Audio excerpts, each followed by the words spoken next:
Ricordiamo a tutti che stiamo andando in diretta, ok? La nostra trasmissione online per tutti i fratelli che ci seguono un po' da tutte le parti del mondo. E cominceremo quest'oggi, ti invito ad aprire la parola di Dio se hai portato la parola di Dio, nel libro di Giovanni, Vangelo di Giovanni, capitolo 3, e noi oggi leggeremo il testo più famoso della parola di Dio, ok? Vediamo se qualcuno si ricorda qual è. Giovanni 3. Oi ragazzi, buongiorno, caffè alla mattina, Giovanni 3,16. E dice così la parola di Dio: perché Dio ha tanto amato il mondo che ha dato il suo unigenito figlio affinché chiunque crede in lui non perisca ma abbia vita eterna. Questo è il fondamento della nostra fede, è il centro di tutta la Bibbia su cui basiamo la nostra sicurezza di salvezza. Questa mattina il tema sarà Chiesa, un gruppo di persone che vivono il grande amore di Dio, ok? Da questo testo biblico noi impariamo almeno due cose, ok? La prima, Gesù non è soltanto un esempio di vita, dice che Dio ha tanto amato il mondo che ha dato il suo unigenito figlio affinché chiunque crede in lui non perisca ma abbia vita eterna, ossia Cristo è il fondamento della nostra salvezza. Cristo non è un illuminato, Cristo non è un esempio di vita, Cristo è il fondamento della salvezza dei cristiani. E questa è la prima cosa che noi impariamo qua stamattina. L'altra cosa interessante è che vediamo che l'amore di Dio è fatto di un gesto pratico e concreto, ossia Dio ha tanto amato il mondo che ha dato, dice, ha dato. Ho fatto una domanda ai dei genitori la settimana scorsa dove ho predicato e ho chiesto: voi sareste in grado di dare la vita del vostro figlio per qualcuno che non conoscete o per qualcuno addirittura che è vostro nemico? E ovviamente tutti i genitori hanno detto no, non saremmo in grado, neanche io sono in grado. Ma Dio l'ha fatto, ha preso suo figlio, l'ha donato all'umanità, l'ha sacrificato sulla croce perché io e te potessimo avere un rapporto personale con lui. Ed è questo che noi dobbiamo imparare stamattina. C'è una notizia che però devo darti. La Chiesa è chiamata a manifestare lo stesso tipo di amore. Non sei costretto a dare tuo figlio, ma la tua vita sì. Il Signore dice che noi dobbiamo dare la vita per i nostri fratelli, ok? E questo è più o meno quello di cui parleremo stamattina. Prima vogliamo lodare il Signore, ma il messaggio sarà questo. E io ti invito, intanto che tu sei qua, ti invito ad alzarti in piedi, intanto, faremo una preghiera e dopo passeremo la parola al gruppo di lode che preparerà l'ambiente spirituale per la parola di Dio. Ok? Chiudi i tuoi occhi e comincia a parlare col Signore. Lui è qua in mezzo a noi questa mattina, Lui sa di cosa noi abbiamo bisogno e vuole darci una parola che ciba la nostra anima. Gesù ha detto un giorno: io sono il pane della vita. Il pane è l'alimento di base di ciascun essere umano. Gesù è l'alimento di base di ogni essere vivente. E io e te siamo qua per incontrarlo stamattina. Io credo in quella promessa che dice che dove 2 o 3 sono riuniti nel suo nome, Lui è in mezzo a loro. Questa è una promessa di Cristo. E io credo profondamente che Lui è in mezzo a noi, in spirito, cercando un cuore disposto ad ascoltare la sua voce. Nostro Dio, nostro Padre, ti ringraziamo e ti benediciamo per essere qua stamattina. Signore, tu conosci il tuo popolo, tu conosci il tuo gregge, tu sai, Signore, quali sono i punti, Padre, di ciascuna anima qua dentro che devono essere toccati. E io ti chiedo nel nome di Gesù che attraverso tutto quello che faremo, partendo dalla lode, partendo dalla predicazione della parola di Dio, dalla comunione fraterna, Signore, tu possa arrivare al profondo della nostra anima e produrre un cambiamento che porti frutto. Grazie, Signore, per quello che ci unisce, Cristo Gesù, il Signore. E tutto ti chiediamo nel nome di Gesù. Amen. Lodiamo, adoriamo il Signore. Sei pronto?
Che nasce, tutto viene da te. Io sono tuo Signore, tutto ciò che ho è tuo, tutto quello che faccio, tutto quello che sono è tuo. Il mio respiro, tutta la mia vita tuo Signore, il mio respiro, tutta la mia vita è tuo Signore.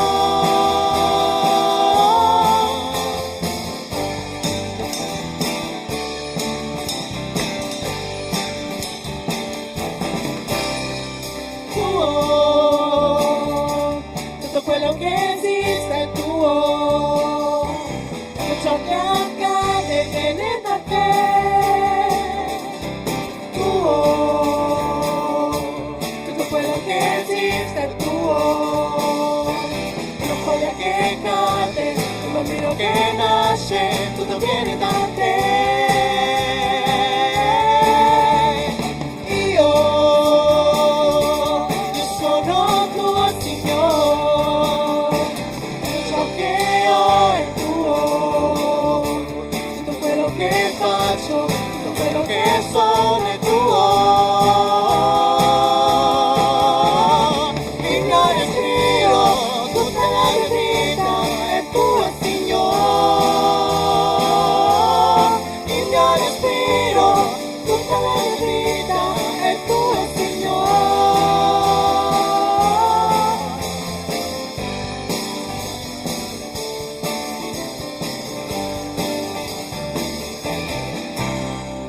Io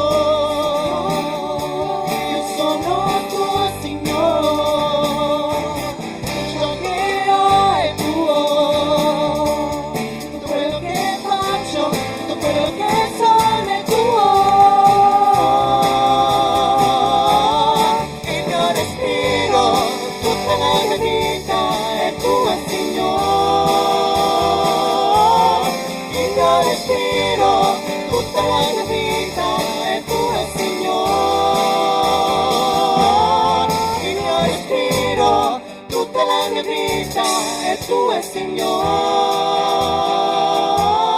Il mio respiro, tutta la mia vita è tua, Signore.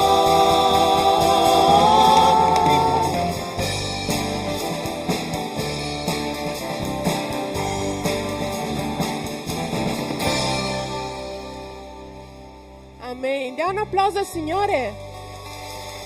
Amen. Gloria a Deus.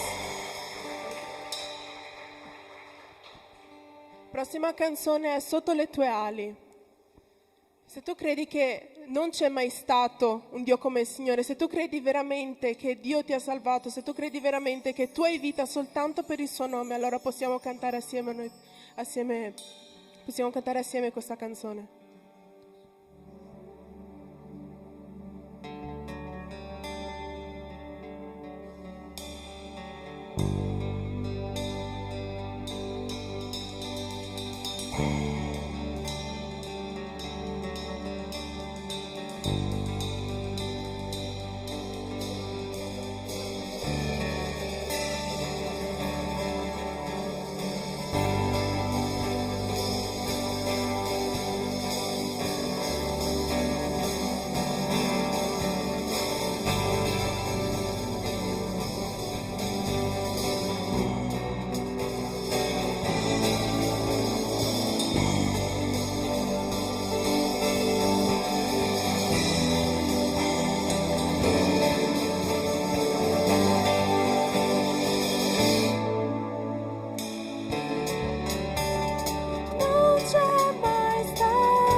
sotto le tue ali. Signore, io mi nascondo, io ti aspetto, perché so che tu ti prendi cura di me.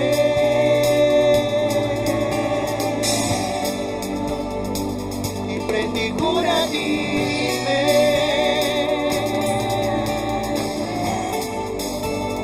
Ti prendi cura di me.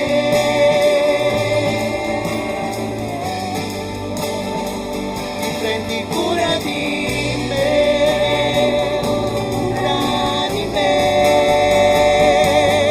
Sei il mio riposo, sei il mio riposo, rifugio, la mia rocca, sei misericordia e sotto le tue ali, Signore, io mi nascondo, io ti aspetto, perché so che tu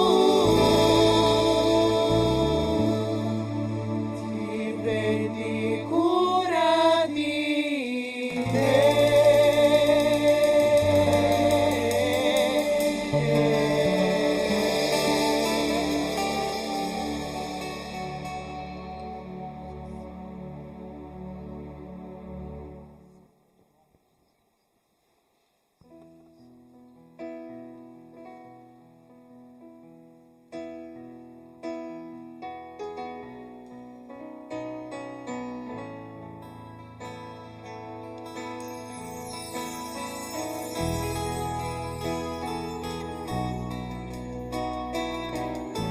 Questa canzone dice: giubilo chiesa, prorompi in alte grida di gioia, perché una grande raccolta è già pronta per noi.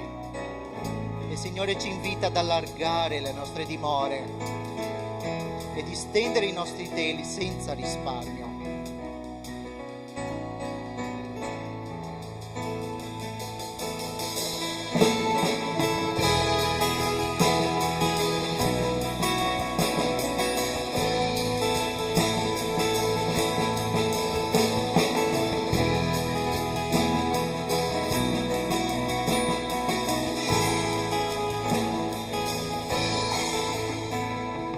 Giubilo chiesa, prorompi in alte grida di gioia, perché una grande raccolta è già pronta per te. Colui che ti guarda è tuo figlio, creatore e tuo sposo. Nella mia immensa grazia avrò compassione di te. Non devi temere, non devi più avere vergogna, perché il mio amore da te non si allontanerà. Nessuna oppressione, nessuna arma contro il tuo bene potrà mai prosperare, perché avrò cura di te. Allarga il luogo dell'acqua dimora, allarga il luogo dell'acqua dimora, stendi i tuoi piedi senza risparmio, stendi i tuoi piedi senza risparmio, allunga le corde, rinforza i tuoi piedi, allunga le corde, rinforza i tuoi piedi, perché ti spanderai, sì, ti spanderai, a destra e a sinistra, a nord e a sud. Giubilo chiesa, prorompi in alte grida di gioia, perché una grande raccolta è già pronta per te.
i teli senza risparmio, allunga le corde di forza ai tuoi pioni, allunga le corde di forza ai tuoi pioni, perché ti espanderai, sì, ti espanderai, a destra e a sinistra, a nord e a sud, alleluia.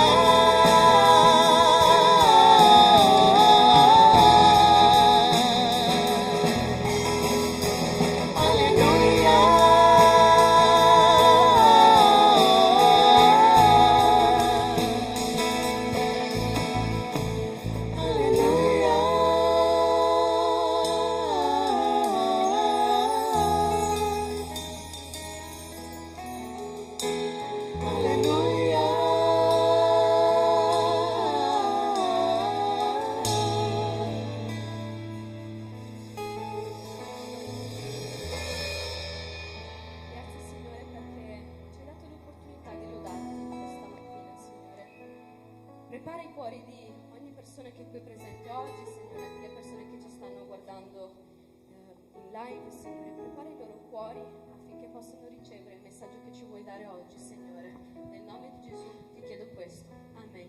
Potete sedervi.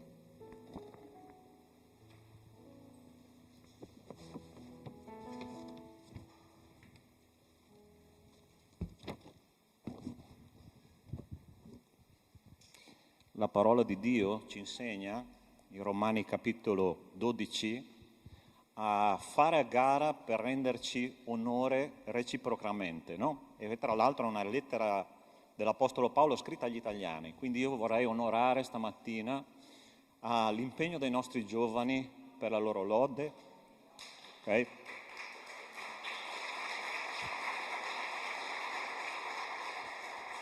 E sicuramente ci hanno portati più vicini a Dio, ok?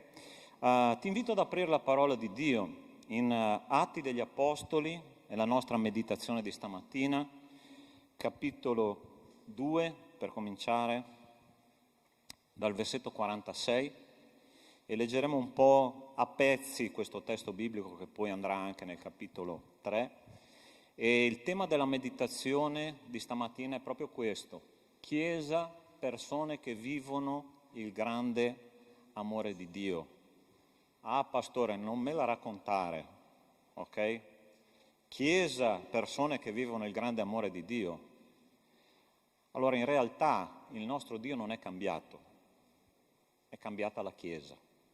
E noi dobbiamo recuperare dei principi di fondo per vivere questo grande amore di Dio. L'errore è in noi.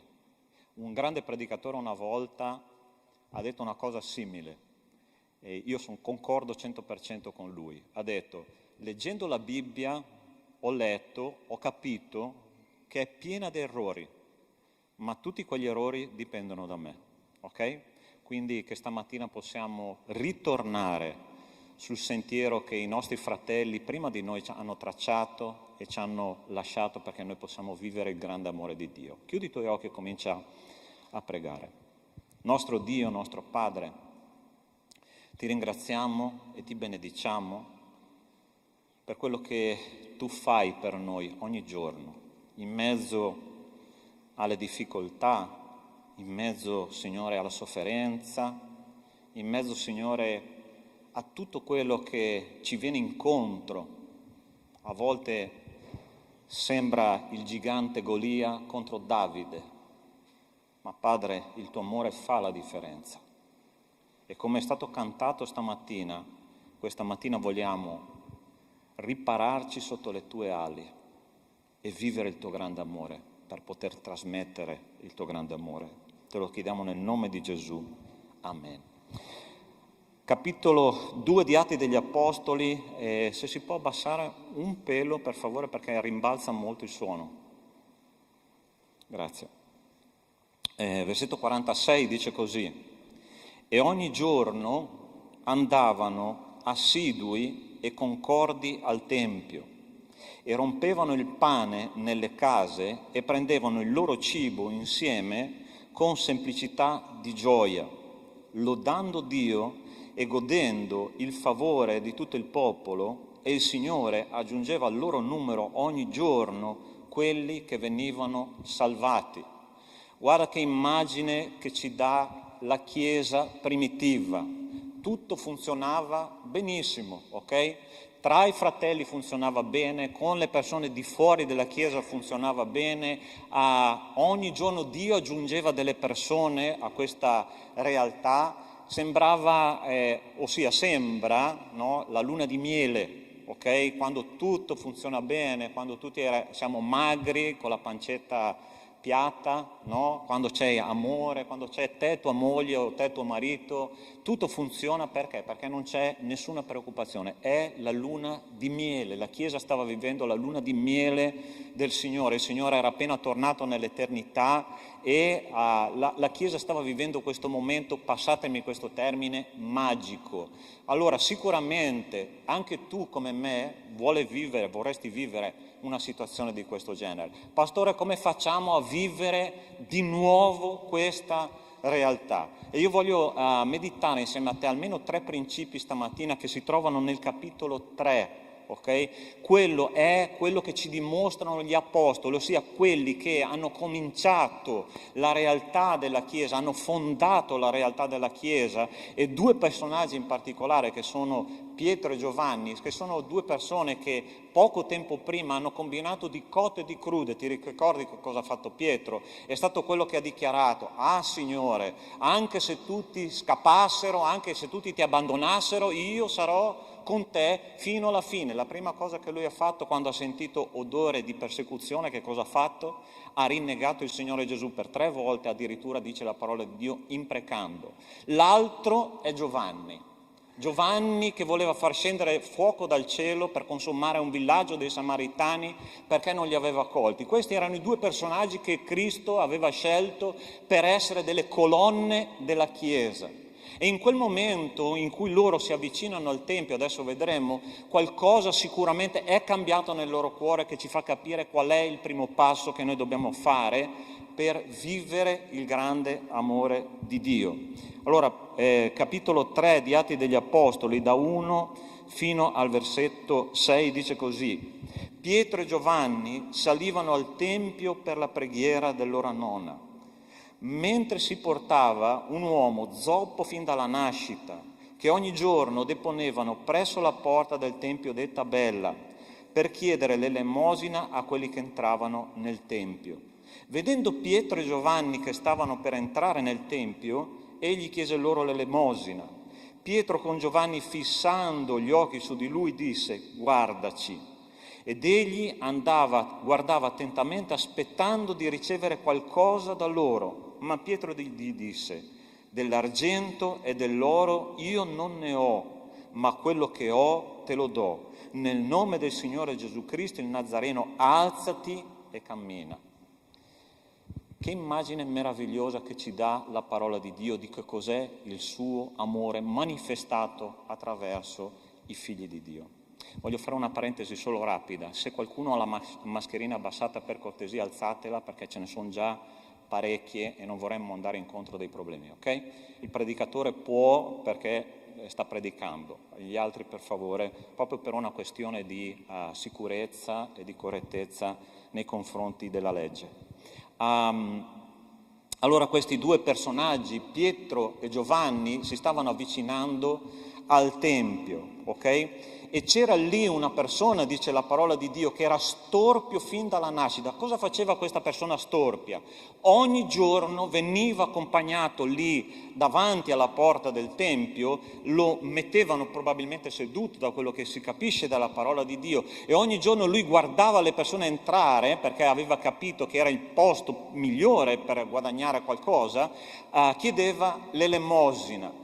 E a un certo punto loro, questi 2 personaggi, Giovanni e Pietro, incontrano e vedono finalmente questa persona. C'è un dettaglio molto interessante qua in questo testo. Dice che era la preghiera dell'ora nona. Allora, gli ebrei dividevano la giornata di 3 ore in 3 ore, ok? Per loro la prima ora era alle 6 del mattino e loro avevano 3 appuntamenti di preghiera, alle 9, a mezzogiorno e alle 3 del pomeriggio. Quindi provate a immaginare un ebreo che viveva vicino a Gerusalemme per 3 volte al giorno, alle 6, alle 9 del mattino, a mezzogiorno e alle 3 del pomeriggio, andava al Tempio a pregare. E quindi questi 2 personaggi entrano nel Tempio e alla terza volta che entrano nel Tempio finalmente riescono a vedere la necessità di quella persona. Tante volte loro l'avevano visto, chissà quante volte erano andate al Tempio, perché dice la parola di Dio che quest'uomo era da tutta la vita lì seduto, ogni giorno andava per chiedere l'elemosina e finalmente dopo una vita intera che lo vedevano, allora notano la sua necessità e finalmente dicono una cosa che cambierà la sua vita. Guardami, io non ho argento, io non ho oro, io non ho ricchezze, ma quello che io ho te lo do. Nel nome del Signore Gesù Cristo, alzati e cammina. Vuoi che facciamo un'applicazione pratica di questo testo biblico straordinario? Per vivere il grande amore di Dio, noi dobbiamo manifestare aprendo gli occhi sulle infermità delle persone attorno a noi. Quante persone attorno a noi che sono ciechi spiritualmente parlando, storpi spiritualmente parlando, morti spiritualmente parlando, che hanno dei bisogni nell'anima stratosferici, profondi, e noi non gli diamo dell'oro e dell'argento, ma gli diamo una cosa che risolve tutto nella vita di una persona, ossia Cristo Gesù il Signore. Tu hai Cristo, tu hai tutto da dare a quella persona e queste persone continuano a chiedere l'elemosina nella loro vita e tu hai tutto quello che serve per lei.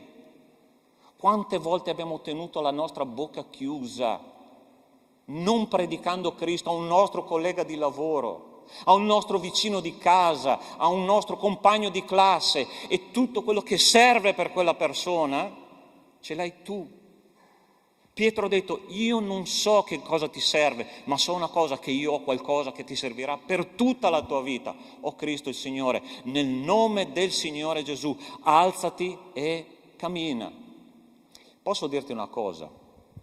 Noi evangelici siamo fantastici perché abbiamo rotto la disciplina del cristianesimo classico, no?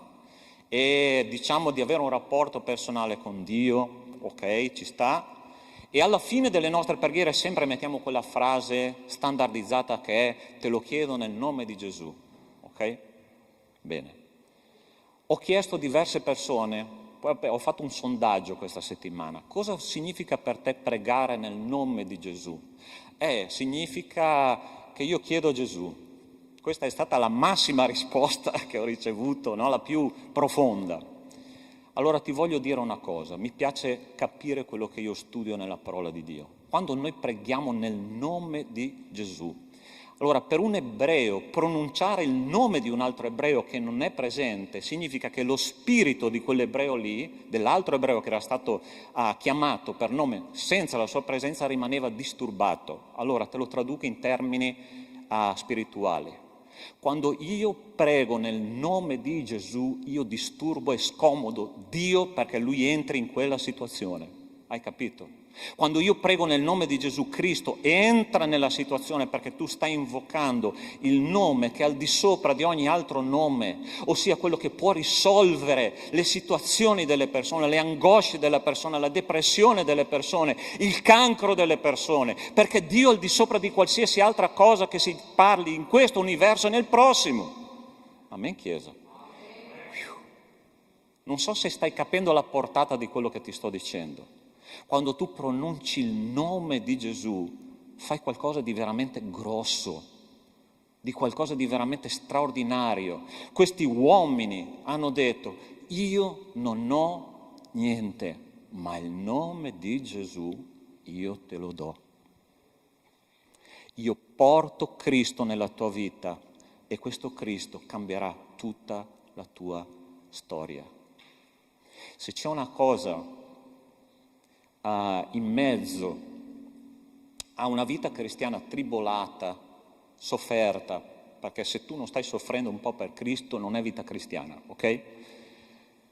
E ti dico questo, se c'è qualcosa di bello è vedere quando tu trasmetti Cristo a una persona e quella persona comincia a cambiare la sua esistenza, comincia a cambiare il suo stile di vita, comincia a cambiare il suo modo di pensare, cominciano a illuminarsi gli occhi, comincia a avere entusiasmo per quello che non aveva entusiasmo prima.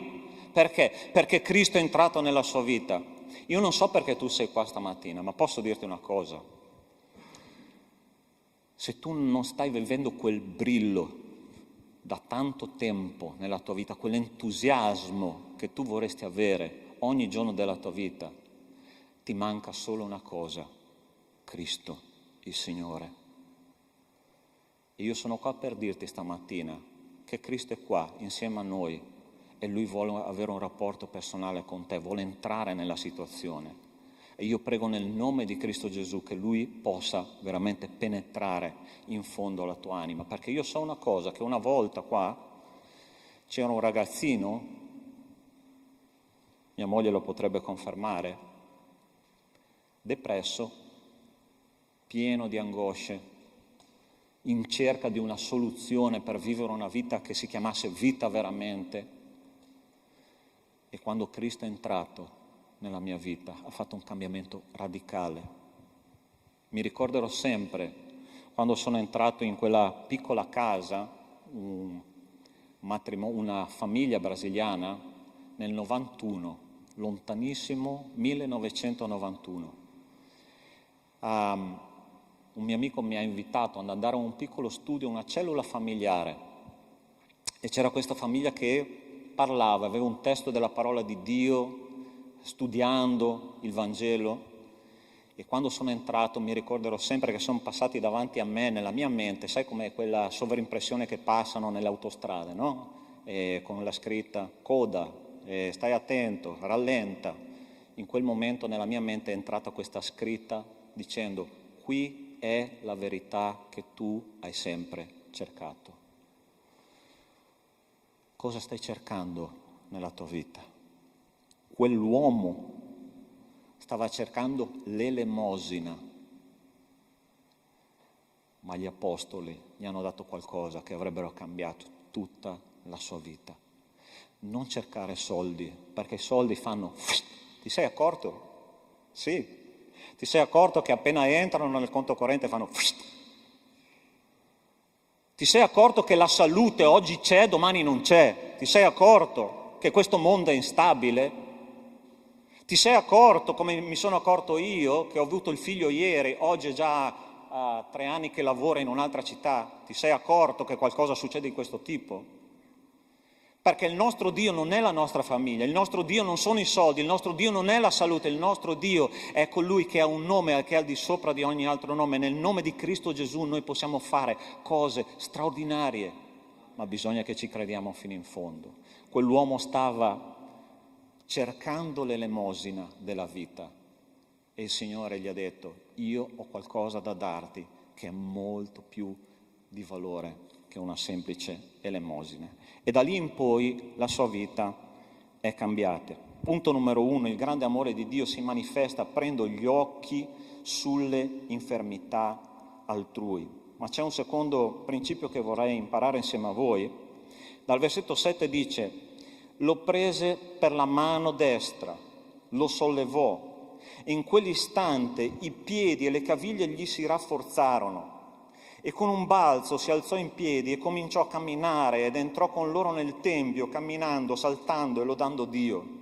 Tutto il popolo lo vide, che camminava e lodava Dio, e lo riconoscevano per colui che sedeva a chiedere l'elemosina alla porta bella del tempio. E furono pieni di meraviglia e di stupore per quello che egli era caduto. Mentre costui teneva stretti a sé Pietro e Giovanni, tutto il popolo stupito accorse a loro e al portico detto di Salomone. Cosa interessante, mi piace vedere i dettagli della parola di Dio, ok?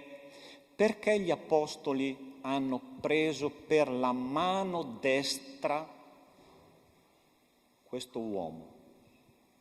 Perché la mano destra ha un significato ben preciso nella cultura ebraica, ma anche nella nostra. È interessante che quando uno scrive con due mani lo chiamano ambidestro, non lo chiamano ambisinistro, ok? Ambidestro perché? Perché la destra è la mano del potere, la mano dell'autorità, la mano dell'indipendenza, ok? Quell'uomo ogni giorno era stato dipendente da qualcun altro. Dipendente da chi? Da quelli che lo portavano al tempio in braccio e lo appoggiavano lì, dipendente dalle persone che passavano e gli davano l'elemosina, dipendente da tutto stava dipendendo.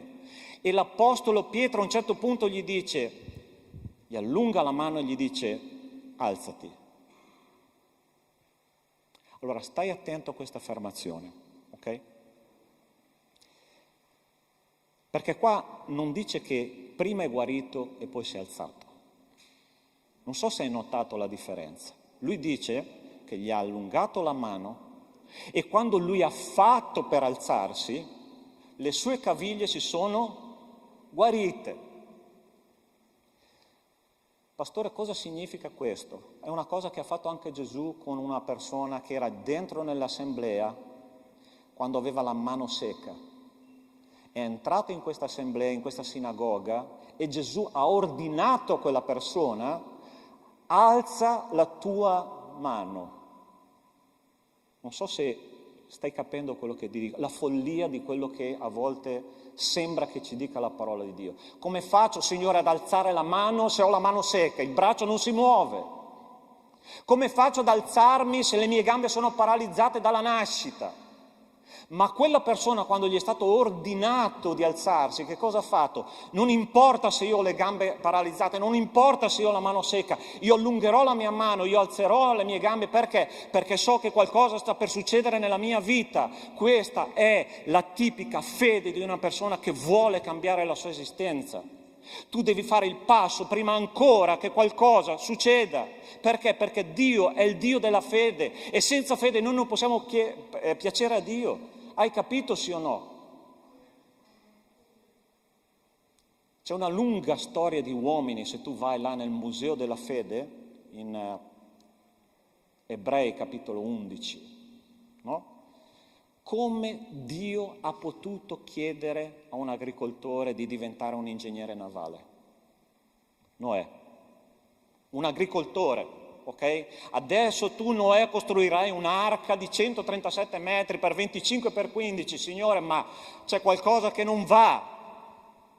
Muovi le tue gambe e cammina. Pietro, esci e cammina sulle acque. Ma Signore, ma se io cammino sulle acque cado giù. Cammina. Hai capito? Se noi vogliamo manifestare il grande amore di Dio, dobbiamo provocare la fede nella vita delle persone. E sai come si fa a provocare la fede nella vita delle persone? Dimostrandolo con la propria vita. Guarda, io ho fatto tante esperienze con Dio, io so che il nostro Dio può fare al di là di quello che noi pensiamo e crediamo. Alzati. Chi è che ha delle necessità qua oggi? Alzi la mano. Solo il 50% della Chiesa. Ok, meno male che qualcuno ne alza 2. Ti chiedo una cosa. Tu credi veramente che Dio può risolvere quella cosa? Sì, pastore. Ok, cammina sulle acque. C'è stato un giorno, forse non lo so se ho già raccontato questa esperienza, ma ve la riracconto. C'è stato un momento nella vita della nostra famiglia che eravamo appena arrivati qua a Treviso, no? Ok, casa nuova, mobili nuovi, ma il conto corrente veramente sotto zero e forse di più, ok? Perché dovevamo assestarci in tante cose e il Signore mi ha detto: fino ad oggi tu hai provveduto per la decima. Voi sapete che un cristiano è tenuto, chiamato dal Signore alla decima e alle offerte. E il Signore mi ha chiesto: Pastore Alessandro, anche questo mese io vorrei che tu facessi un sacrificio personale di offerta. Ma Signore, il mio conto corrente è meno, non so quanto, mi chiudono il conto, cosa faccio? Ma tu sai che io sono padrone di oro e d'argento, vero? E con tanto sacrificio e tanta angoscia nel cuore, ok Signore, anche questo mese offrirò la mia decima perché tu sei il Signore. Ed è incredibile che quando tu cominci a essere fedele, cominciano a arrivare i problemi. Caso strano, il giorno dopo 2 gomme della nostra macchina sono scoppiate. Avevamo una macchina sola. Ho detto, Signore, ho detto, e adesso? Allora faccio vedere questa macchina a un mio amico meccanico e gli dico, guarda, io posso spendere -2, ok? Pensaci tu. Va bene, pastore, vedo cosa posso fare. Porto la macchina dal meccanico, il giorno dopo mi chiama, pastore, la macchina è a posto. E lì ho cominciato a tremare. Ho detto, quanto ti devo? E la sua risposta è stata 10 euro. Ho detto, come? 10 euro. Ma perché 10 euro? Guarda, mi devi il costo delle 2 valvoline delle 2 gomme, perché ho recuperato 2 gomme da una macchina che va allo sfasciacarrozze completamente nuove, ti chiedo solo il costo delle 2 valvoline della macchina. Ho detto, il mio Signore regna. Il mio Signore regna. Ma io devo fare un passo di fede, questo è camminare sulle acque. Io devo cominciare a camminare come quest'uomo ha cominciato a camminare e la Chiesa deve convincere le persone a camminare per fede, perché senza fede noi non possiamo piacere a Dio, perché Dio è degno di fede, hai capito? Vuoi manifestare il grande amore di Dio? Vuoi che Dio cominci a fluire veramente, non solo nella tua vita, ma nella tua Chiesa? Comincia a camminare sulle acque. Alzati quando le tue gambe non possono camminare. Guarda quando i tuoi occhi non possono vedere. Cammina, cammina, cammina nella fede, perché il nostro Dio può fare di più di quello che noi pensiamo e crediamo. Punto numero 3, leggiamo dal versetto 12 fino al 21, e dice così: Pietro, visto ciò, parlò al popolo dicendo, uomini di Israele, perché vi meravigliate di questo? Perché fissate gli occhi su di noi come se per la nostra propria potenza o pietà avessimo fatto camminare quest'uomo? Il Dio d'Abramo, di Isacco e di Giacobbe, il Dio dei nostri padri, ha glorificato il suo servo Gesù che voi consegnaste a Pilato e rinnegaste davanti a lui mentre egli aveva giudicato di liberarlo. Ma voi rinnegaste il santo, il giusto e chiedeste che vi fosse concesso un omicida e uccideste il principe della vita che Dio ha risuscitato dai morti. Di questo noi siamo testimoni e per la fede nel suo nome, il suo nome ha fortificato quest'uomo che vedete e conoscete, ed è la fede che si ha per mezzo di lui che gli ha dato questa perfetta guarigione in presenza di voi tutti. Ora, fratelli, io so che lo faceste per ignoranza, come pure i vostri capi, ma ciò che Dio aveva preannunciato per bocca di tutti i profeti, cioè che il suo Cristo avrebbe sofferto e egli lo ha adempiuto in questa maniera. Ravvedetevi dunque e convertitevi, perché i vostri peccati siano cancellati e affinché vengano dalla presenza del Signore tempi di ristoro. Punto numero 3, il grande amore di Dio si manifesta quando noi predichiamo Cristo e il suo Evangelo. Allora vi faccio una domanda. Che cosa ci faceva tutta quella gente al Tempio? Centinaia di persone dentro nel Tempio. Che cosa stavano facendo? Stavano svolgendo le loro attività religiose. Non c'è popolo più religioso che il popolo di Israele, ok?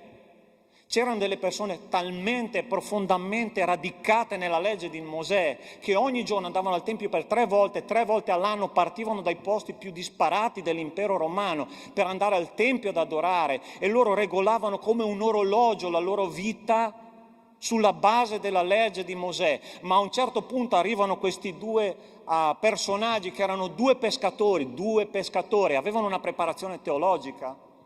Neanche un po', però erano stati con Gesù, e dice una cosa che è rivoluzionaria a questi uomini religiosi, dice: ravvedetevi e convertitevi. Ma come? Siamo qua tutti i giorni, preghiamo 3 volte al giorno, seguiamo la legge di Mosè. E poi dice ancora una cosa ancora più dura, dice: voi avete crocifisso il Signore della vita. Opa, un attimo, che cosa mi state dicendo? Oggi noi viviamo in un'epoca che si chiama epoca postmoderna, in cui il cristianesimo è diventato il post-cristianesimo. Cristo è quello che risolve i nostri problemi. Sei d'accordo con me? Ma è quello che sta succedendo nel mondo moderno. Cristo è quello che risolve i miei problemi. Chi è al centro della mia vita? Io. Quando io ti dico che non si tratta di me e di te, si tratta di Cristo, allora noi dobbiamo prendere una posizione diversa. Vogliamo vivere davvero l'amore di Dio? Noi dobbiamo dire la verità al nostro prossimo. Noi dobbiamo dire che cosa significa andare, adesso userò una parola, pastore, ma queste cose non si dicono, che cosa vuol dire andare all'inferno? Che cosa significa peccato? Che brutta parola, pastore, che usi, peccato! È una roba da predicatori americani, anni 40. E la parola di Dio ci dice: ravvedetevi, pastore, io non faccio male a una mosca. Se tu fai nel Salmo 51, versetto 5, la parola di Dio ci dice che noi siamo stati creati nell'iniquità. Appena tu apri gli occhi su questo mondo, il primo giorno di vita, tu sai esattamente che cosa è peccato, che cosa è meno. Allora ti faccio un esempio. Tu devi insegnare ai tuoi figli a essere delle brave persone o a dare un pugno al suo compagno se gli ruba la merenda. Perché io sono sicuro al 100% che se gli rubano la merenda tu non gli devi insegnare, perché lui sa esattamente che cosa fare, ossia dare un pugno e riprendersi la merenda. È vero o no? Concordi con questa realtà, sì o no? Questo è quello che noi abbiamo dentro dalla nascita. E appena noi nasciamo noi offendiamo Dio con la nostra esistenza. Ed è per quello che Cristo è stato dato sulla croce per noi, affinché tutti i peccati potessero essere pagati da Lui e noi potessimo avere vita eterna. Ti ricordi cosa abbiamo letto all'inizio, Giovanni 3,16? È questo che noi abbiamo bisogno, e noi dobbiamo predicare il vero Vangelo se vogliamo trasmettere l'amore di Dio. Non possiamo fare soltanto amicizia, quella famosa frase che viene usata nella Chiesa moderna. Dio ha un piano meraviglioso per la tua vita. Wow! Dio al mio servizio. Io voglio una confezione 3x2. Vado al supermercato, vedo se trovo 2 dei di questo tipo, così ce n'ho uno di riserva anche. E Dio dice: ravvedetevi. Sai che cos'è la parola inferno? Che non esiste nella Bibbia, ok? Non esiste. La parola che c'è nella parola di Dio è la parola Hades, Sheol oppure Gehenna. Sono queste 3 parole. E chissà perché nella nostra mente, è una cosa probabilmente culturale, forse è questo, l'inferno è la casa di Satana, no? Dove lui porta le anime dannate, dove lui col forcone pungerà per l'eternità quelli che vanno laggiù. E la parola di Dio ci dice che l'inferno invece è stato creato per che cosa? Per dannare Satana e i suoi angeli, ok? Non è stato creato per noi, perché noi siamo stati creati per la gloria di Dio. E quello che ha fatto quest'uomo quando si è alzato dalla sua infermità, che cosa ha fatto la prima cosa? È andato nel Tempio e ha cominciato ad adorare Dio, a saltare di gioia. È questo per cui noi siamo stati creati. Pastore, ma allora nessuno va all'inferno? Ci va chi vuole andarci con le sue gambe. Dio non ti condanna, sei tu che decidi di andarci o no. sulla base del fatto che io mi ravvedo o meno dalla mia situazione, dalla mia posizione di peccatore davanti a Dio. Hai capito questo messaggio semplice? Io e te non possiamo fare niente per piacere a Dio, a meno che Cristo non entri dentro nella nostra vita, cambi radicalmente il nostro cuore e così noi possiamo essere un regalo gradito a Dio. A meno che questo non succeda, io andrò all'inferno o all'Ades o allo Sheol con le mie gambe. Ed è per questo che l'Apostolo Giovanni e l'Apostolo Pietro hanno detto: se voi non vi vedete, c'è un grande problema. C'è un grande problema, perché noi possiamo essere amici con le persone, possiamo abbracciare le persone, possiamo camminare con le persone, ma a un certo punto alle persone bisogna dire qual è la verità. Perché se noi non gli diciamo la verità e vogliamo diplomazia, vogliamo compromesso, noi non salveremo nessuno. Avete capito questo principio? Caro, se tu non ti ravvedi, tu vai all'inferno. Ed è quello che stava tentando di fare Pietro. Pastore, ma se io parlo così ai miei amici, io li perdo. Posso darti una frase che vorrei che tu registrassi. È meglio perdere un amico piuttosto che perdere l'opportunità di salvare un'anima. Un giorno, dice la parola di Dio, che tutti i santi siederanno insieme al Signore giudicando tutte le persone che non avranno ricevuto Cristo come personale salvatore. Prova a immaginare solo per un attimo il tuo vicino di casa, il tuo compagno di classe, il tuo amico, passeranno davanti a te, ti guarderanno. Non sarà così, ok? Ma io me lo immagino così. E ti diranno: che amico sei stato che non mi hai detto che c'era salvezza in Cristo? La verità va detta, fratelli. Perdi un collega di lavoro, perdi un amico, ma digli come stanno le cose. Pietro ha dovuto pagare un prezzo perché subito dopo l'hanno preso, l'hanno picchiato, l'hanno buttato in prigione, ha sofferto, ed è ovvio che ha sofferto. Ma ha detto la verità. E quante persone si convertivano quando lui predicava? 4.000 persone la prima predica, la predica più deludente della storia, ma 4.000 persone si sono convertite. Perché? Perché lui ha detto: ravvedetevi, il tempo è vicino.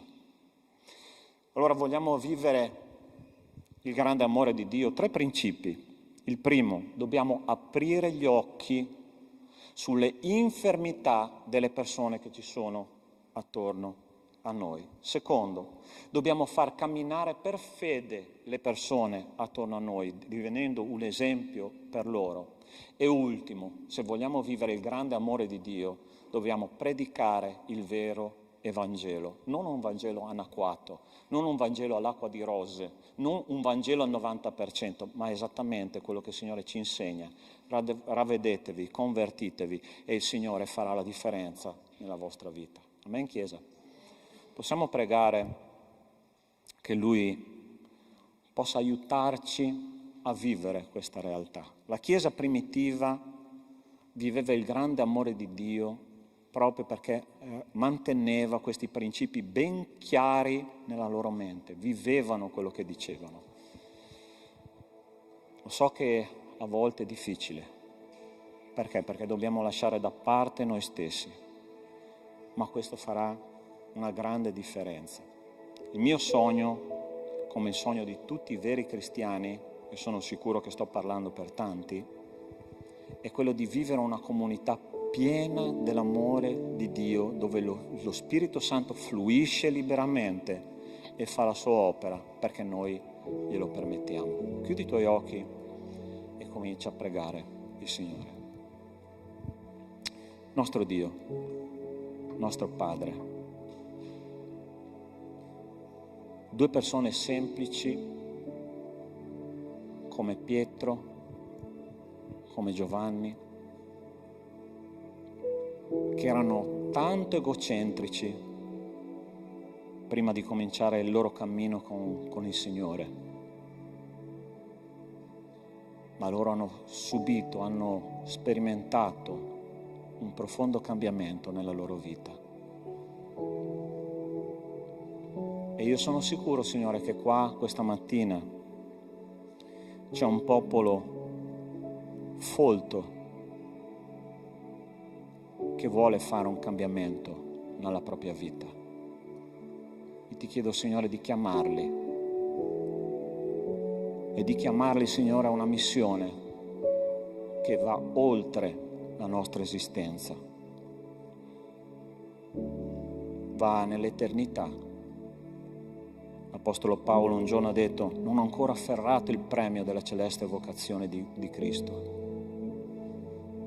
Ma Signore, noi vogliamo correre questa gara con la consapevolezza che Tu ci aiuterai e che ci farai vivere un'esperienza profonda e marcante.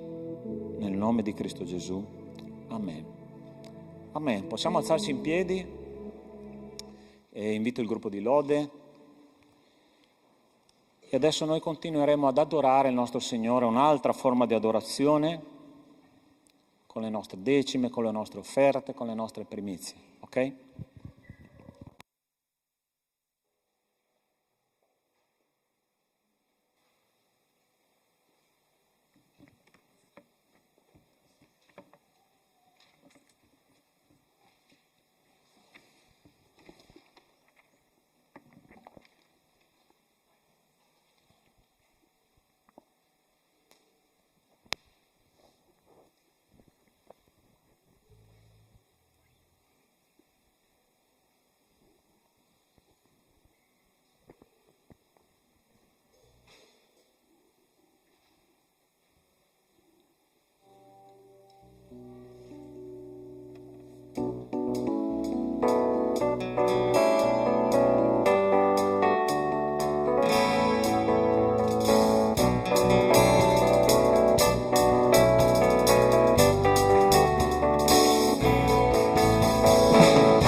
ringraziare, Padre, per queste decime e queste offerte, Padre, e noi te le consegniamo, Signore, nel tuo altare santo, Padre, e ti chiediamo che tu possa benedire, Signore, chi non ha potuto offertare, Signore, tu possa benedire e in abbondanza, Padre. Ti ringraziamo per tutti i fratelli qua presenti, Signore, che tu possa benedire questa settimana, Signore, e che tutto vada secondo i tuoi piani, Signore. Ti ringraziamo nel tuo nome. Amen. Potete sedervi?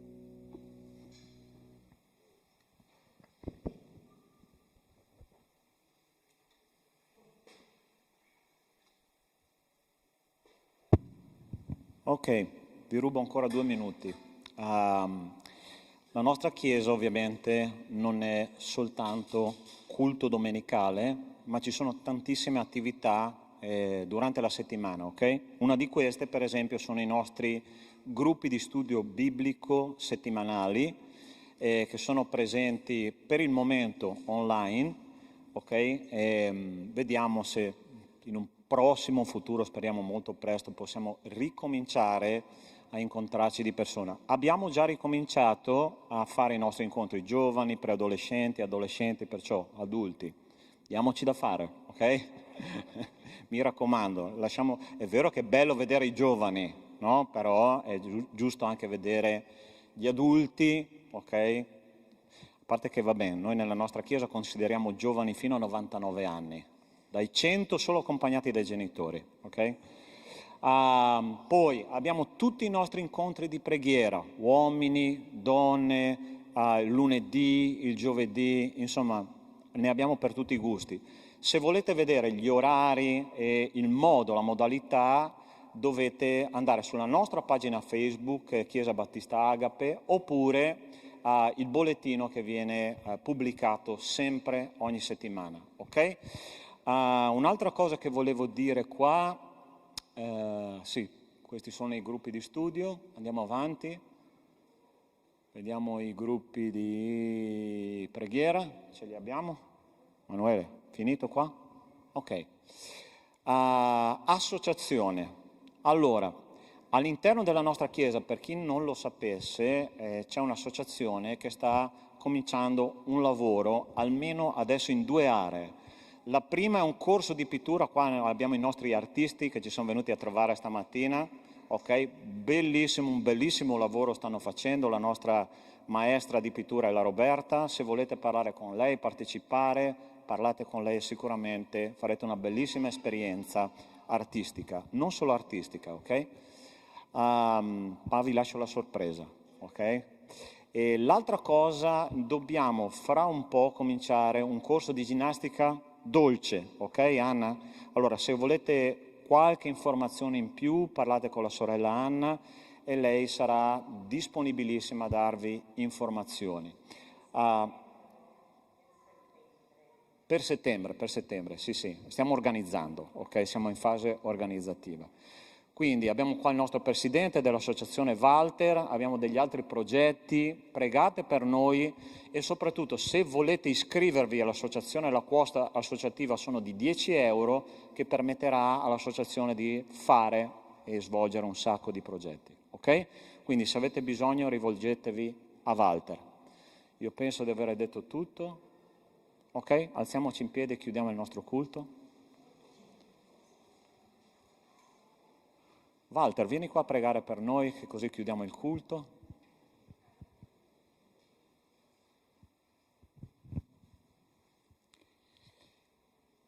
Padre Santo, vogliamo lodarti e benedirti per il culto di oggi, per il messaggio molto importante, molto valido del Pastore Sandro di questa mattina. Grazie Signore perché sappiamo e sentiamo che sei sempre vivo e presente in mezzo a noi a sostenerci nelle nostre difficoltà e veramente dal profondo del cuore sentiamo di voler mettere quest'oggi le nostre vite nelle tue mani. E quindi ancora ti chiedo, Signore, una benedizione su tutti i membri della nostra Chiesa, sui nostri pastori, su tutti quei fratelli e quelle sorelle che ci stanno seguendo dalle proprie case e un occhio di riguardo per le persone che in questo momento si trovano nella sofferenza tanto spirituale quanto fisica. Tutte queste cose, Signore, te le chiediamo veramente per l'intercessione del tuo Figlio, il nostro Signore Gesù Cristo. Amen.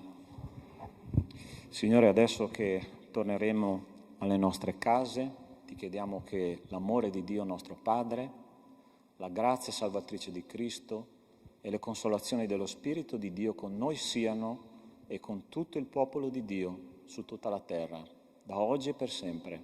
Amen. Buona settimana, Dio vi benedica.